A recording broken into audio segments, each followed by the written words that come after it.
In the beginning, there was nothing but a dark, primordial ocean.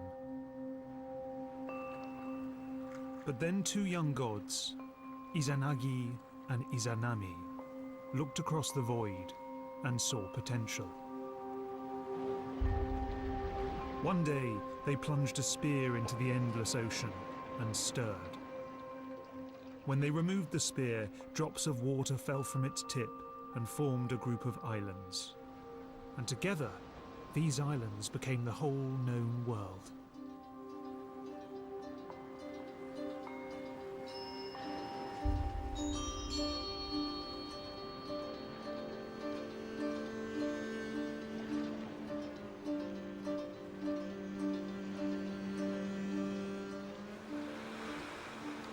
The gods called their creation Oyashi Makuni, the land of the 8 great islands. Today, its inhabitants call it Nihon, the land of the rising sun, but we know it by a different name.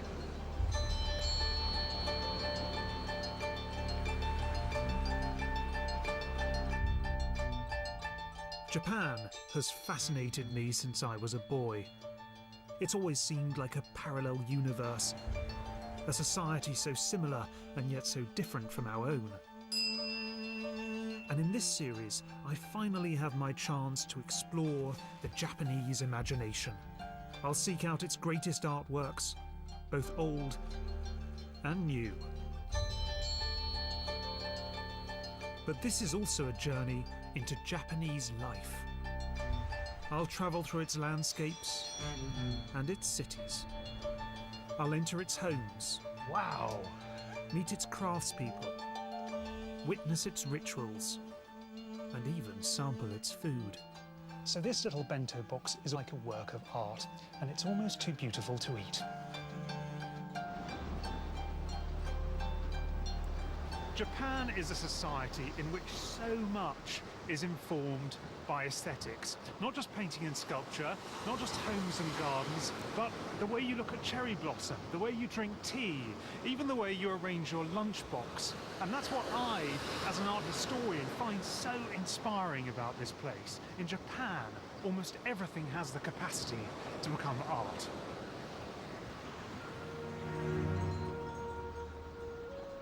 In this episode, I'm going to explore Japanese attitudes to nature. From great landscape paintings and Zen gardens to falling blossoms and soaring mountains, the natural world is central to traditional Japanese aesthetics. And yet in modern Japan, that old relationship is deeply uncertain. But Japanese artists continue to work with nature, to revere it, and to draw inspiration from the landscape that surrounds them.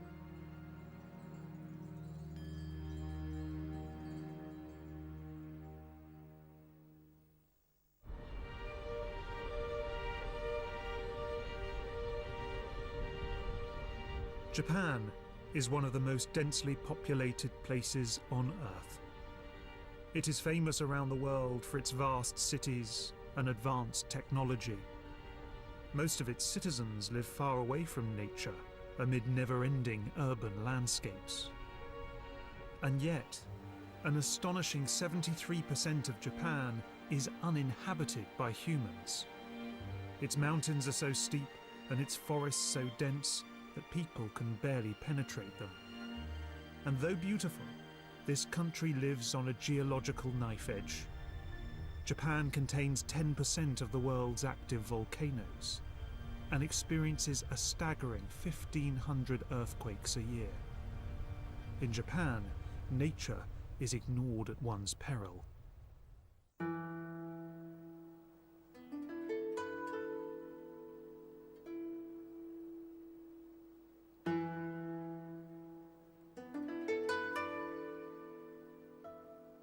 These are the sacred Kie Mountains in central southern Japan.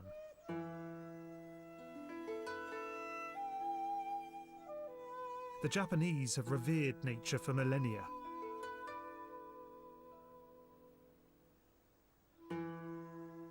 These beliefs are embodied in the country's native religion, known today as Shinto. But in some ways, it isn't even a religion.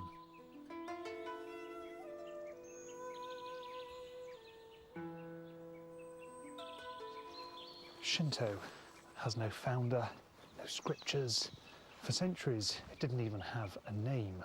But it did believe the world is inhabited by spirits known as kami. And these kami are all around us.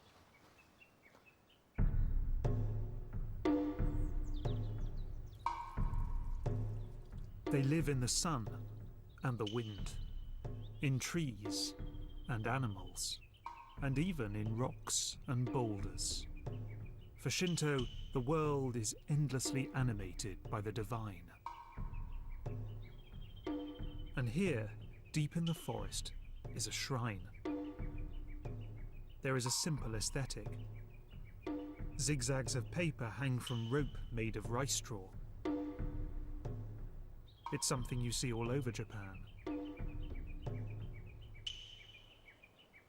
But beyond these components, Shinto doesn't produce much art.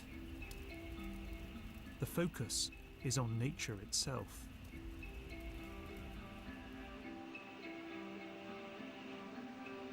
Although some natural phenomena get more attention than others.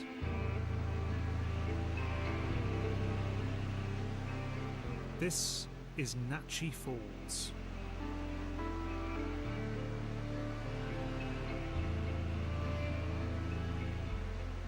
It's one of the tallest waterfalls in Japan, and of course, it boasts its very own kami.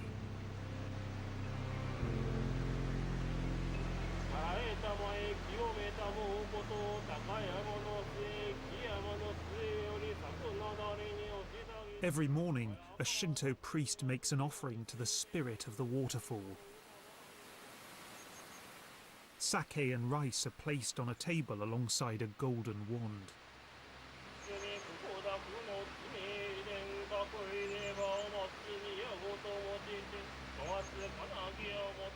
Ritual is at the heart of Shintoism. Kami can be good and bad, just like humans, and rituals are performed to maintain good relationships between the human world and the kami world. In so much of the world, religion is about gods and saints and prophets. But here in Nachi, and in countless other parts of Japan, nature itself is being venerated.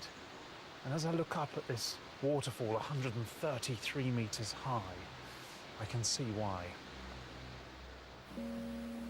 But even though Shinto doesn't have a strong tradition of religious imagery, I believe its influence can be felt right through the history of Japanese art, even in the most unlikely places.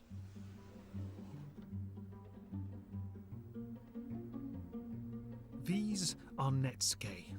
They were used as toggles on the end of purse strings as part of traditional Japanese dress. They depicted all sorts of things. And though just accessories for clothing, they are now revered as breathtaking miniature sculptures.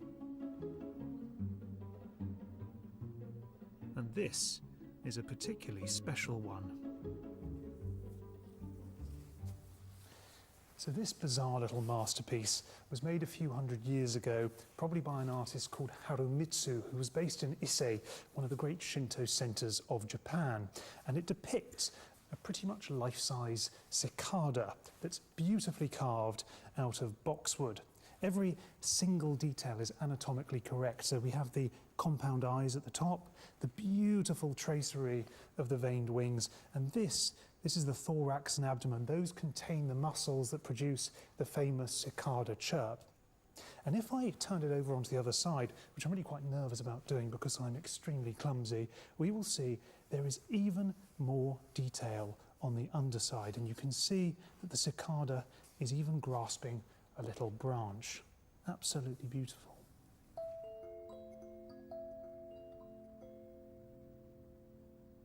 Cicadas have a really important place in Japanese culture. They are seen as symbolic of the summer when they come out, and this object was probably worn during the summer months, but they're also seen as strangely melancholy creatures. There's that famous haiku, "Nothing in the cry of cicadas suggests they're about to die." But it's not only cicadas. Japanese literature is filled with references to all kinds of insects, to caterpillars and beetles and fireflies and dragonflies. And indeed, even today, many Japanese people have insects as pets, and it's even possible to visit beetle petting zoos.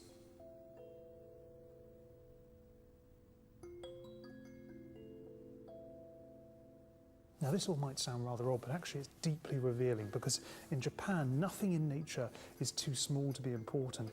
Everything is deserving of our respect. Everything is deserving of our attention, even an intensely irritating insect like this one.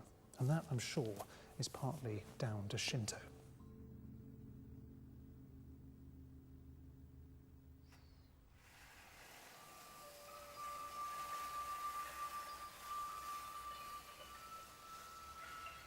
But Shinto isn't the only religion in Japan with a special relationship to nature. ですからこの日本の仏教ではこの自然との関わりというのは非常に重視されています。日本では全てのものに生まれ変わる可能性があるというふうに考えています。ですからもしかしたらこの風が私たちのおじいさんおばあさんかもしれない。その石が私たちのご先祖様かもしれない。ですから全てのものをちゃんと大事にしなさいという教えを昔から教わりますので。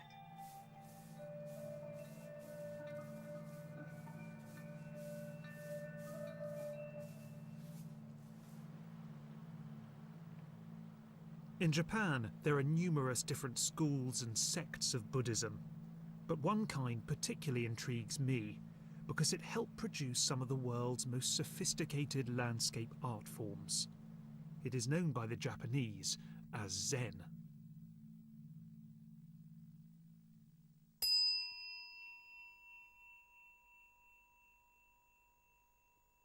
Zen doesn't rely on scriptures or dogma, but instead tries to promote an intuitive understanding of the world through meditation and repeated practical exercises.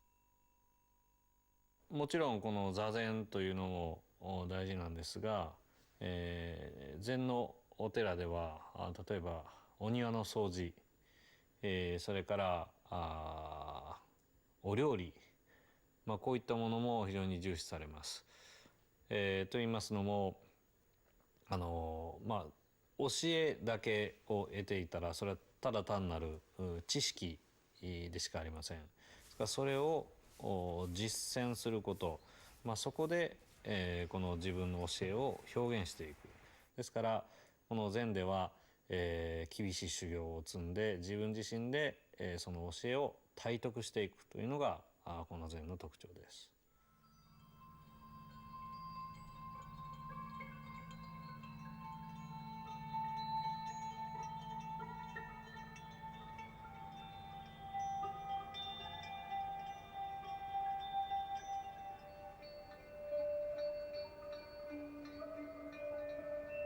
Zen monks used a number of methods to discipline their minds and their bodies and to help with meditation. And one of these methods was painting. Japanese monks started to make brush paintings in black ink on paper and silk.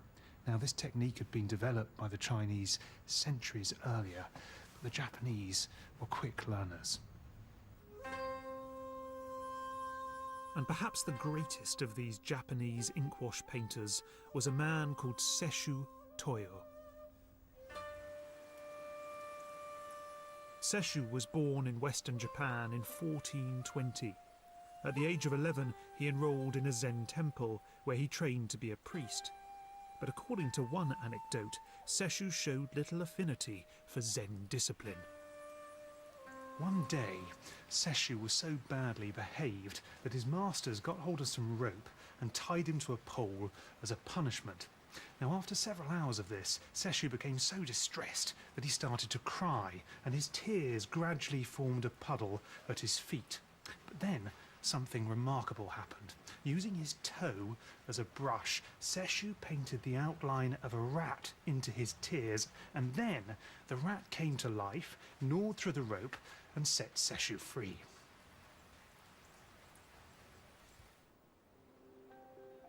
In the late 1460s, Sesshu travelled to China, and there he learnt the art of inkwash painting from its native masters. He went on to become one of Japan's greatest painters, and I've come to the Tokyo National Museum to see his masterpiece, a painting I've wanted to see for many years. And we are the first film crew to ever be granted access to it when it's not on display. This is the splashed ink landscape.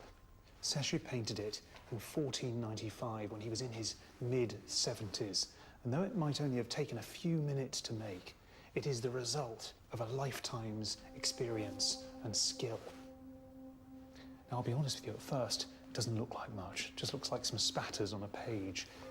But gradually, an image, a landscape, begins to appear.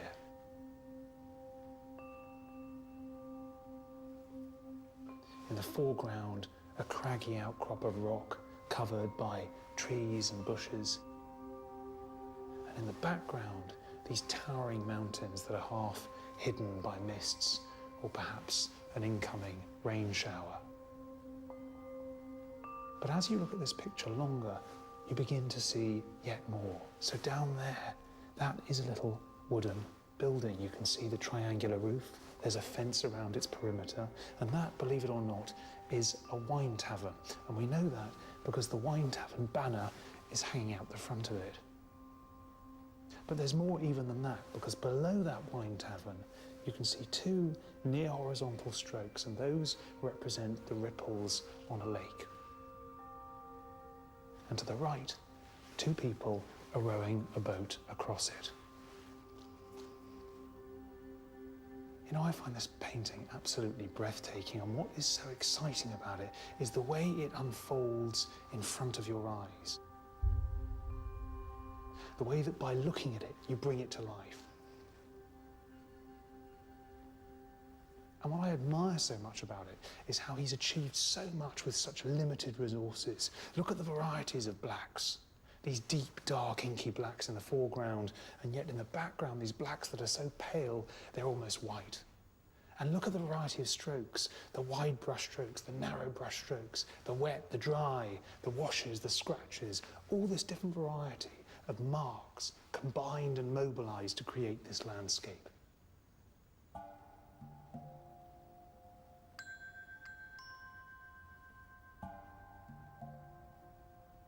And you know the thing I can't get off my mind? This was made in 1495. 1495. Back in Europe, we had the Renaissance going on, and there were no images as audacious as this one. You know, it would take 300 years, 400 years for the watercolours of Turner and Cézanne before any Western artist made anything as abstract as this. Sesshu had helped create an intoxicating aesthetic, one that preferred ambiguity to clarity, absence to presence, and the hazy mysteries of nature. This quality is evident in the work of Sesshu's countless followers. This is Hasegawa Tohaku's Pine Trees in the Mist, painted onto a folding screen about 100 years after Sesshu's landscape. The trees drift in and out of the mists. One can almost taste the cold, wet air.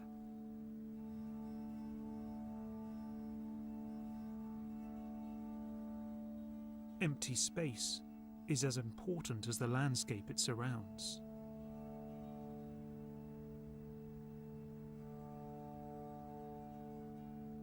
And this emptiness is surely a visual metaphor for the silences of Zen meditation.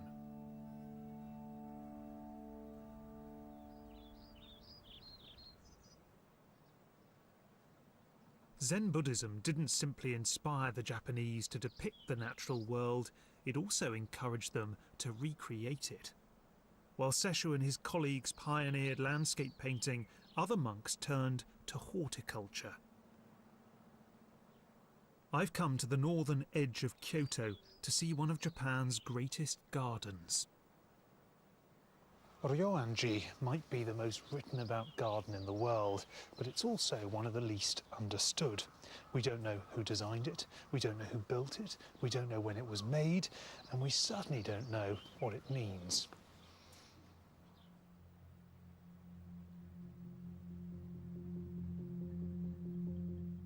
I've come early in the morning to beat the crowds, but I'm not allowed to step beyond the veranda. This isn't a garden for walking in. The ground is covered in white Shirakawa gravel that's carefully raked every morning. And emerging from the gravel are 15 craggy stones, surrounded by moss, arranged almost randomly. But there's nothing random about them. Because 15 is an important number in Zen. It symbolizes completeness, since the entire Buddhist world contains 7 continents and 8 oceans. But from where I'm sitting, you can't see 15 stones. You can only see 14. In fact, it doesn't matter where you go, you can never see all 15 stones at once. And this is thought to be a reminder of human imperfection. One mind can never understand everything.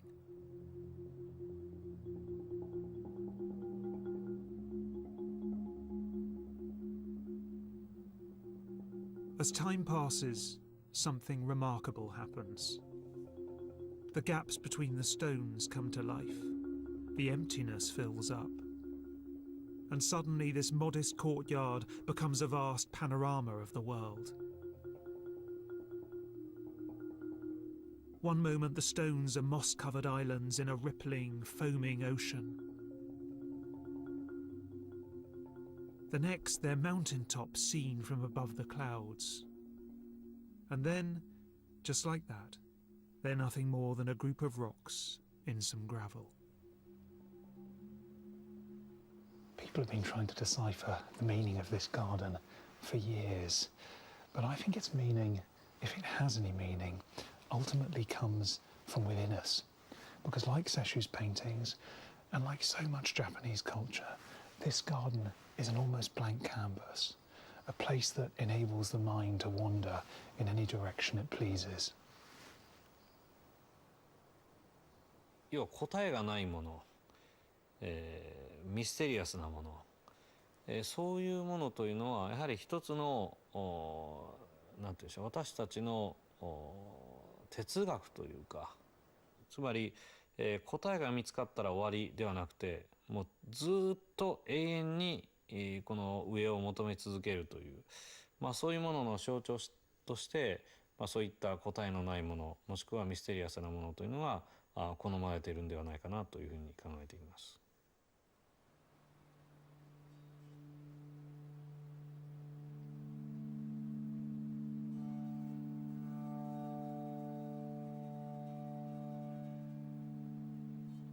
The Zen preference for uncertainty and suggestiveness might still seem alien to us fact-loving, empirical, positivistic Westerners, but it became a crucial part of Japanese culture. And you can't understand Japanese culture until you begin to embrace the beauty of mystery.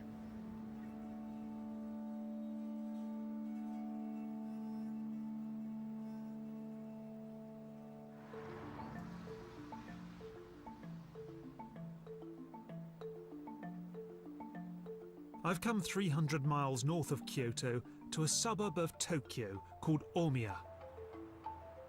It's an unremarkable place and seems a world away from the wildernesses that inspired Shinto priests and Zen monks. But this place happens to be the nation's epicenter of another art form that combines nature and culture. These, of course, are bonsai. Like many Japanese art forms, bonsai emerged in China, It came to Japan perhaps as early as the 6th century, and it continues to be practiced today. Kaori Yamada is unusual. Most bonsai artists are men. But Kaori is the 5th generation of her family to keep bonsai, and many of them are extremely old. It's a beautiful tree. And how old do you think it is? We think over 300 years. Over 300 years old. In the West, we might think of bonsai as little more than pot plants, but in Japan, it is a major imaginative endeavour. Just like Sesshu and the creators of Zen gardens, the bonsai artist is a maker of worlds. 盆栽は芸術品です。なぜかというと、作り手としては一鉢一鉢どういうシーンでどういうイメージを持つ盆栽に仕立てたいかというのをまず考えます。例えばすごくこう厳しい環境に生きているタフな木を表現したいとか、お花見を楽しめるような桜の木の盆栽にしたいとか、ですからこう絵画にテーマやタイトルがあるように、実は盆栽にも作り手の見えないテーマやタイトルがある。なので芸術品になります。So what can bonsai tell us about Japanese attitudes to nature? なぜ盆栽が日本に文化として定着したか。そうですね、私の考えとしては、もともと自然と共に生きるというか、自然を感じながら暮らすということが、この国ではずっと一般的なこととしてあって、でその自然の怖さとか美しさとかいろいろなことを、みんな経験して持っていて、でそれをある時自分の身近にその自然の一部を切り取って飾るっていうことが、実はとても自然体な行為として出てきたのかなというふうに思っています。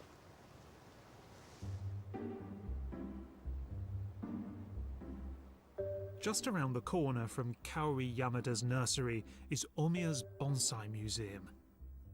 It's like an exclusive art gallery, but in the place of paintings and sculptures, there are trees. And I've come to see one in particular. This magnificent bonsai is estimated to be about 500 years old. It's a Goyomatsu tree, a Japanese five-needle pine that only grows in Japan and Korea and is one of the most popular species used in the creation of bonsai.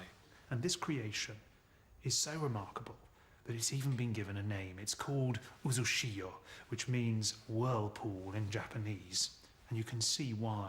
The whole tree spirals with this remarkable muscular energy. It was actually designed to resemble a wave or a tsunami crashing down on the shore. The wood spirals with the currents and torrents of water, and the needles are like the fingers of froth of a wave as it breaks on the shore. So though it's small, though it's potted, this is about the untamability of nature.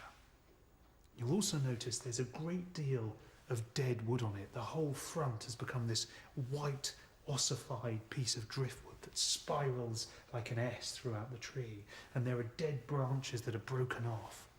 Now this isn't an accident. This was cultivated, this was styled, it was created, and the purpose was to make this tree look aged and weathered, to make it look like it had lived a long, hard life, out exposed on a cliff top, mutilated by the winds and the rain and the lightning. And I'm reminded this piece is about the same age as Michelangelo's David, both of them about 500 years old. And this too is a sculpture. And indeed, seeing it in this location in a museum setting, it has been elevated to the status of art. But this is a living sculpture. It hasn't been created once, it has been created and recreated and reshaped and cultivated and nourished and kept alive for generations. And you know, there's a paradox at the heart of this.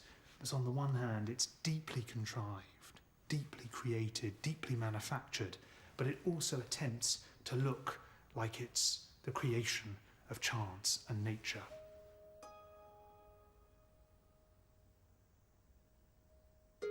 Bonsai is ultimately about persistence in nature and culture. But the Japanese also find beauty in something far more fleeting.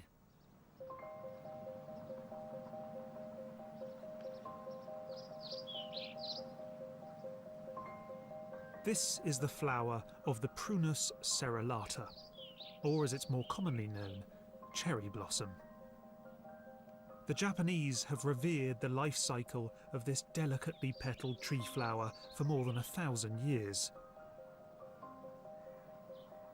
And in March and April every year, they gather beneath it to party and picnic. This celebration, known as Hanami, has become a vast national industry, and millions of tourists now travel to Japan to join in. No other country does anything quite like this. But the merriment disguises a melancholy. The Japanese were fascinated with blossom because they found it unbearably poignant. After all, here was this beautiful little organism that emerged, grew and dazzled, and then, within little more than a week, fell to the ground and died.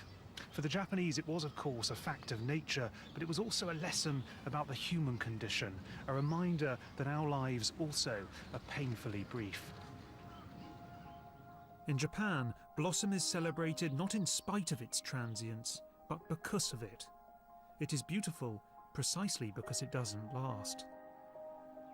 But the preoccupation with cherry blossom was part of a broader set of interests. Japanese culture celebrates all of the seasons, not simply the spring.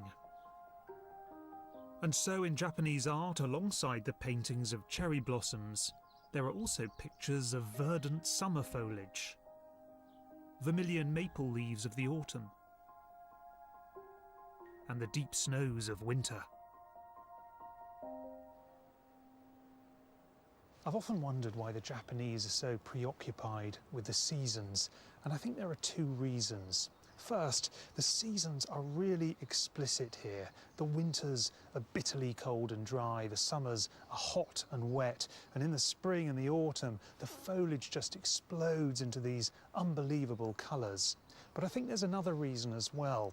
Written language came very late to Japan, and so the cycle of the seasons became a really important tool for measuring time, not just natural time, but human time as well.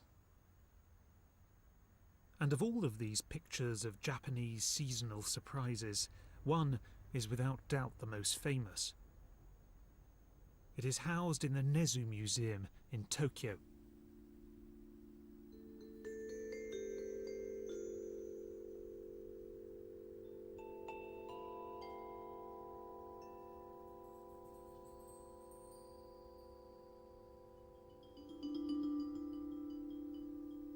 This is Ogata Korin's Irises, a pair of 6-panelled screens dating back to 1710.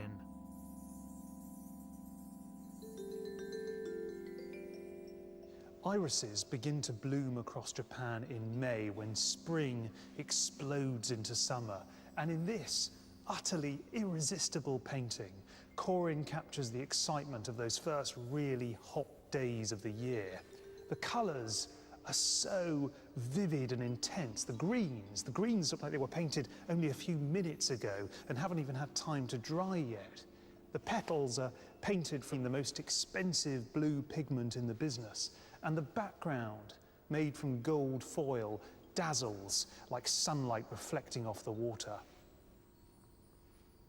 This painting was actually inspired by a 10th century poem that told the story of a group of travellers who stopped for lunch at a riverbank that was ablaze with irises. The travellers were reminded of a similar spot back at home and became all nostalgic. Now, this painting is also about nostalgia. It's about longing for things that have gone. And you can just imagine 300 years ago, the original owners of this painting looking at it on a cold winter's night and feeling all warm inside. What I admire so much about this painting is its simplicity. Corwin has distilled his subject to its fundamental ingredients and then repeated them rhythmically, almost as though it's music. And there is a little secret to how he's achieved that. If you actually look very closely at this painting, you begin to see that it's actually stenciled. This iris over here is identical to that one over there. This pattern down here is absolutely identical to that pattern over there.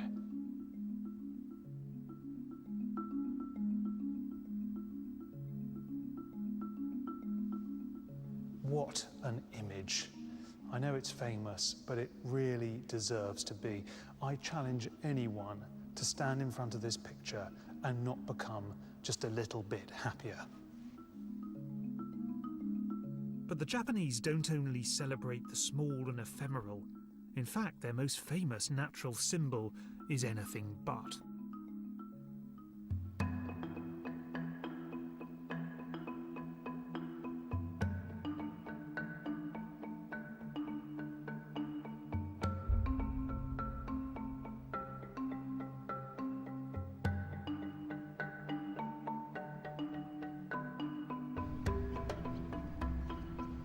(3,776 meters high), Mount Fuji is the tallest mountain in Japan, a dormant volcano that could erupt at any moment.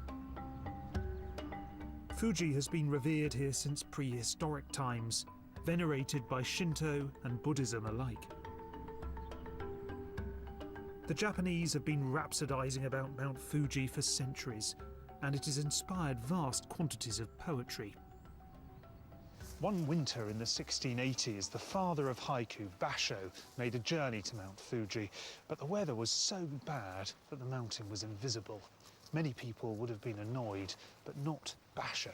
This is what he wrote: "In the misty rain, Mount Fuji is veiled all day." How intriguing. For Basho, like his Zen predecessors, mist and mystery was exciting. After all, who wants an answer when you can have a question? Yet Mount Fuji's global fame is surely a result of something less ambiguous.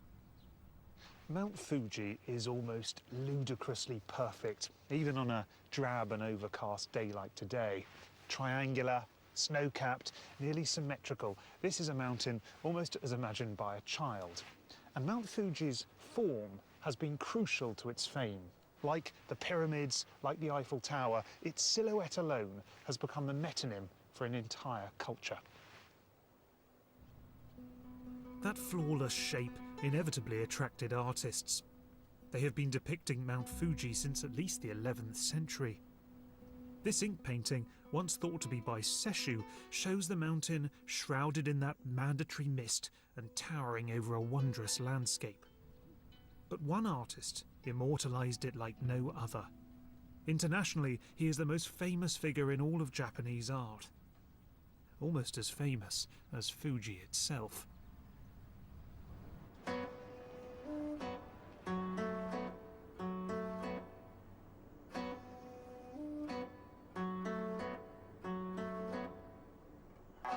Hokusai was born not far from Mount Fuji in 1760, just a few years after its last eruption, and he remained obsessed with the volcano throughout his life.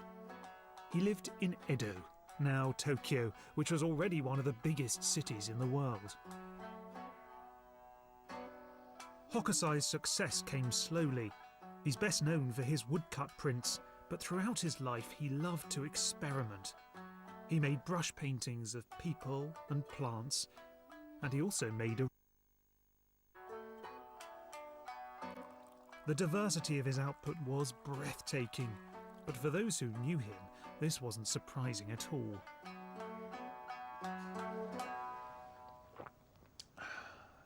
Hokusai, I think it's safe to say, was a restless soul.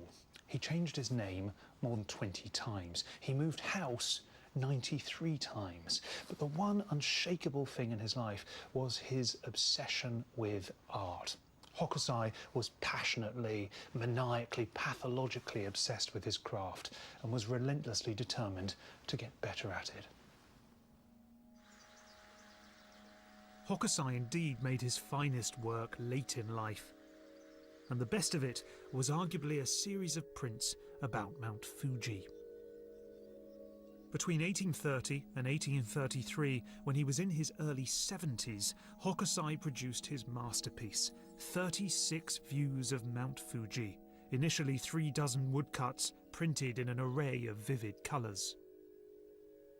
They depict the sacred mountain from every imaginable viewpoint, from towns, sea and sky, from close-up and vast distances, in all seasons and weather conditions, and ever surrounded by life in its endless abundance. This is number 33 in the series from the Mishima Pass in Kai province, just to the northwest of the volcano. And I find this such a heartwarming image that refers back to the old Shinto worship of trees. This group of travellers down here, they're on a journey and they have stumbled on this remarkable cedar tree, a tree so big that it doesn't even fit into Hokusai's picture. And quite delightfully, they are measuring its circumference by linking arms around it. But of course they, and even the tree, are dwarfed by the giant mountain behind them, which is almost being tickled by the clouds.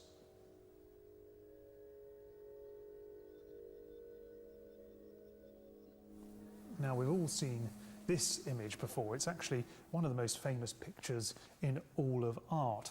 But for that very reason, we haven't always looked at it properly. People are so taken with this extraordinary wave that they don't always notice the rest of the picture.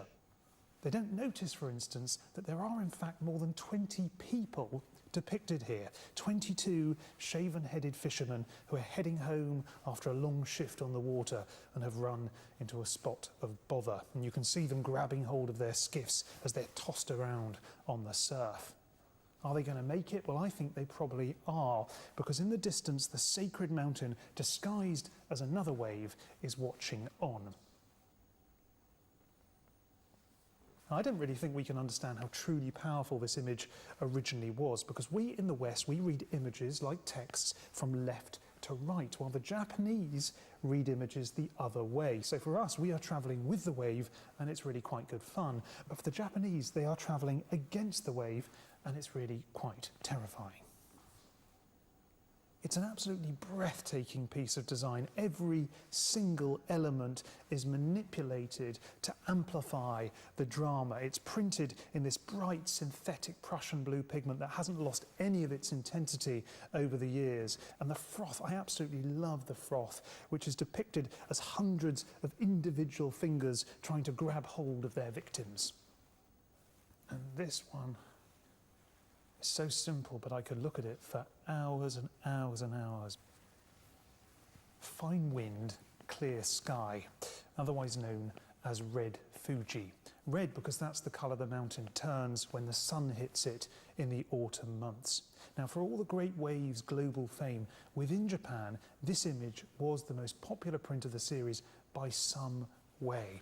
And you can see why. It has a simplicity that no other image has. There are no people, there's no foreground, there is simply mountain and sky divided by one absolutely beautiful line.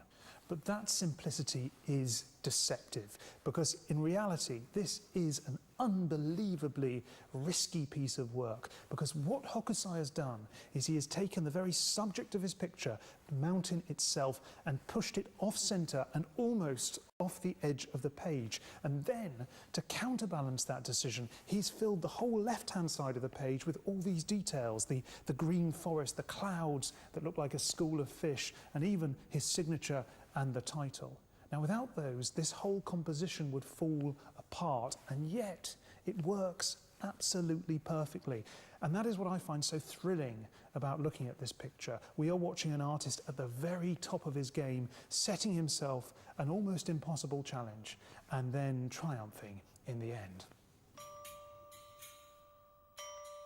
Hokusai's unforgettable images celebrate both the permanence and impermanence of nature, because whatever takes place around it, Mount Fuji stands firm.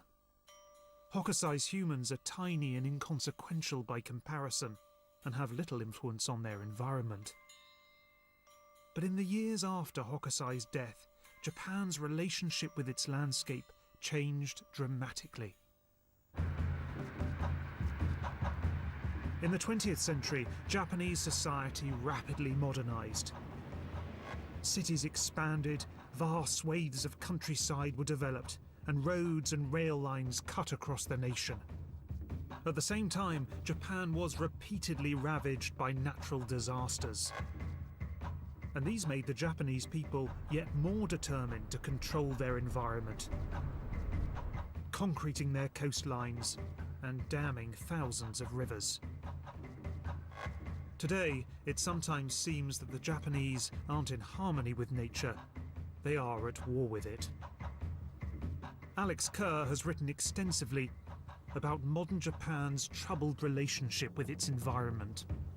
Transformation of nature is not unique to Japan. I mean, this has happened absolutely everywhere. It happened with great speed and great thoroughness in Japan, based on a kind of industrial sense that everything should be made industrially useful. And so let's cut down those messy forests and replant them with nice sugi trees that line up in rows, and they'll grow fast and they'll be good industrial lumber, you know. Let's straighten out those messy rivers and line them with concrete, and that will be so much more civilized and international and modern.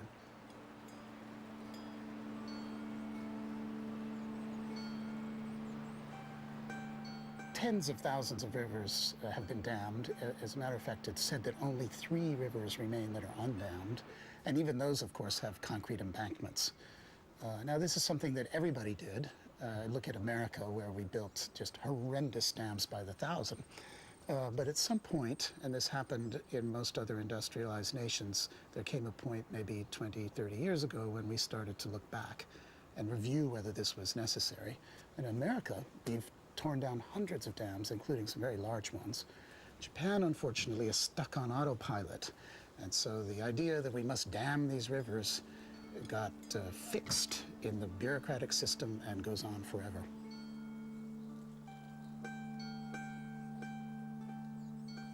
So it's natural to ask, well, why? Why couldn't Japan stop? And I think one aspect of it is that Japan is thorough, and thoroughness is the strength of this culture. That's why you have tea ceremony, and that's why you have the excellence in car manufacture and camera manufacture and the delicacy of Japanese art and the incredible refinement of the gardens, all of that. But these are two-edged swords.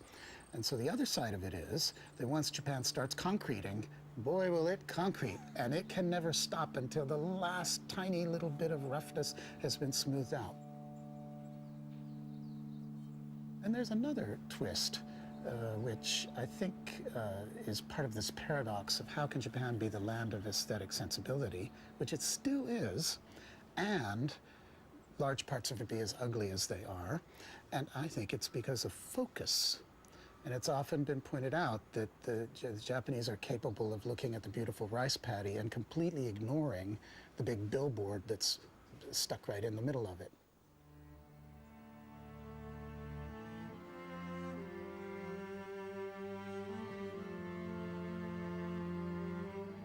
Well, the thing about this Jurassic nature of Japan is that that was ancient Shinto. There was something mysterious, divine. That's where the Japanese saw the gods.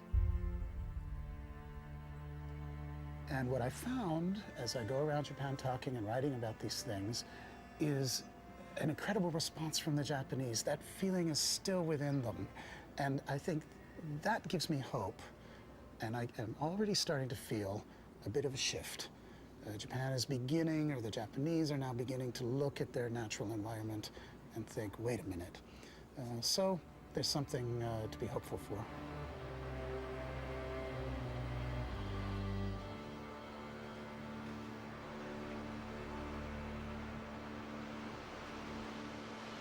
All cultures are contradictory, of course they are, but one of the most obvious contradictions here is in the Japanese people's relationship to their environment. Because on the one hand, Japanese culture has from the very beginning been so sensitive to the beauty and fragility of nature. But on the other hand, one only has to travel around this country to see how much of the landscape has been scarred.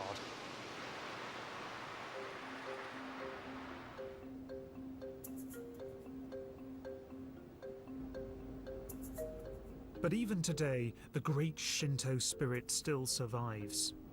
I'm travelling to a place I've wanted to visit for a long time. Naoshima is a small island in the Seto Inland Sea in the southwest of Japan. It was originally inhabited only by fishermen, but now it has some very different residents. About 25 years ago, in the early 1990s, a Japanese educational publisher called the Benesse Corporation, together with other supporters, started transforming this small island into a centre of modern art. Naoshima is now home to dozens of museums, installations and art projects, and contemporary art from all over the world.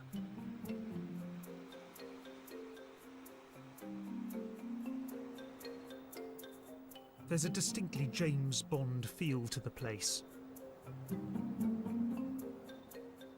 But I've come to see a work in which ancient Shinto attitudes to nature have been brilliantly revived by the great Japanese photographer Hiroshi Sugimoto.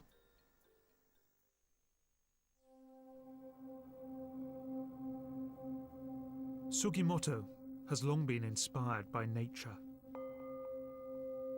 He is perhaps most famous for a series of photographs begun in 1980. Black and white images, all identical in form, of seas, skies and horizons from all over the world. But though they are universal, they owe much to Japan. They remind me of the mythical ocean origins of the country. The ambiguous, inky brushstrokes of Zen painters, and Hokusai's attempts to capture a single form in every possible way.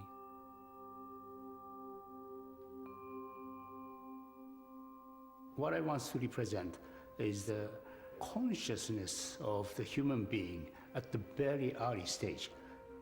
I was looking for some kind of image that I can share with early men, ancient people, and probably seascapes came to my mind. That the sea, the land, we changed it, so we cannot see the land that the Stone Age people used to watch. But the seascape might be we can share the same images.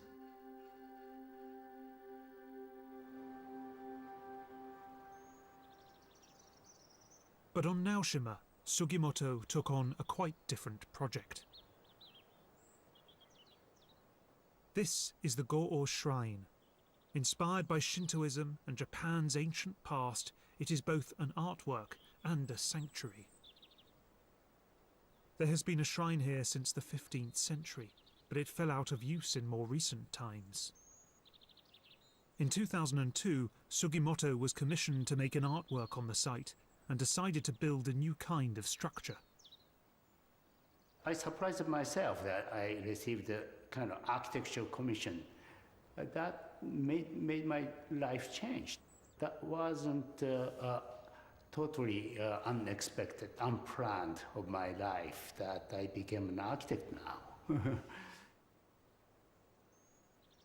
The design is based on buildings at Ise in southern Japan, the holiest place in Shintoism. The Shintoism is not well organized. It's very hard to explain. And after the Buddhism came to Japan in the 6th century, only that time the people can write about the kami and think about kami with language. But I think it's a very, very primitive stage of human mind. But it's still valuable. We have to think backwards how human lived with nature for many, many thousands of years. Leading down from the small building, a set of glass steps descends straight into the ground to a hidden chamber below.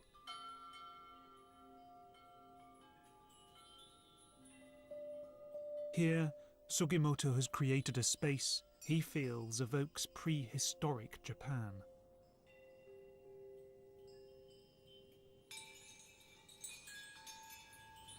It's so atmospheric down here, deep beneath the volcanic Japanese rock.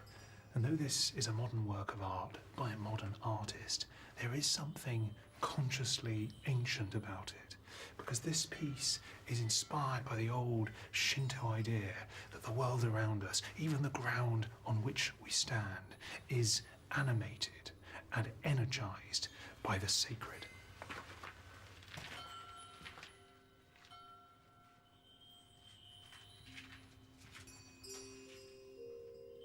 We destroy so much nature. Now I think it's a turning point. So, world has to be study again the Shintoism kind of concept of spiritualism, to how to live with nature. That's the message from Japanese Shintoism, I think.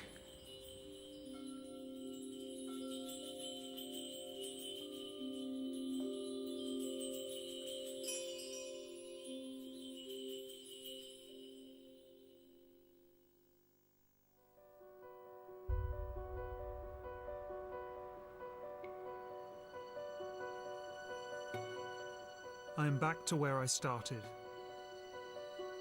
In Japan's dense forests, the flicker of the spirits all around me.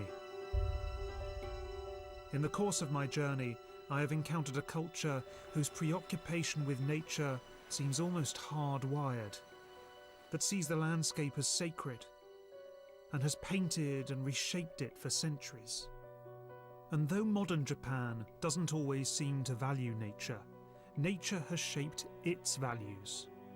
Aesthetic principles so different from those of the West.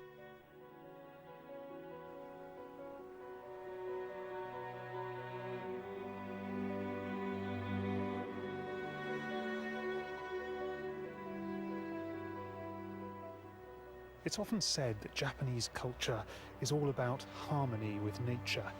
But that's not what I've seen. This landscape may be beautiful, but it's also unstable and dangerous. And that paradox, I think, is at the heart of Japanese interactions with nature. On the one hand, they celebrate it, they revere it, they mythologize it. But on the other hand, they possess an old yearning to tame it.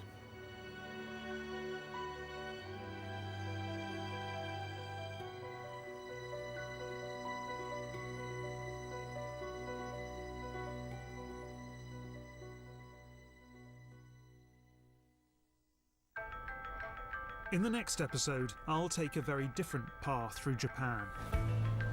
A path through its greatest cities. It's a story marked by dramatic periods of destruction and renewal that unleash new forms of creativity. I'll explore its ancient capital and its refined culture. I'll sample the energy of the emerging metropolis, before delving into today's megacity, from its dark underbelly to its shimmering future. And you can see the next episode of the series next Monday night at 9.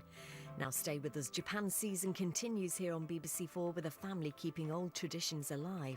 Handmade in Japan next. And tomorrow night, a Suffolk-based artist who's made it big in Japan, Ryan Gander, on the country's love of symbolism. That's here at 9.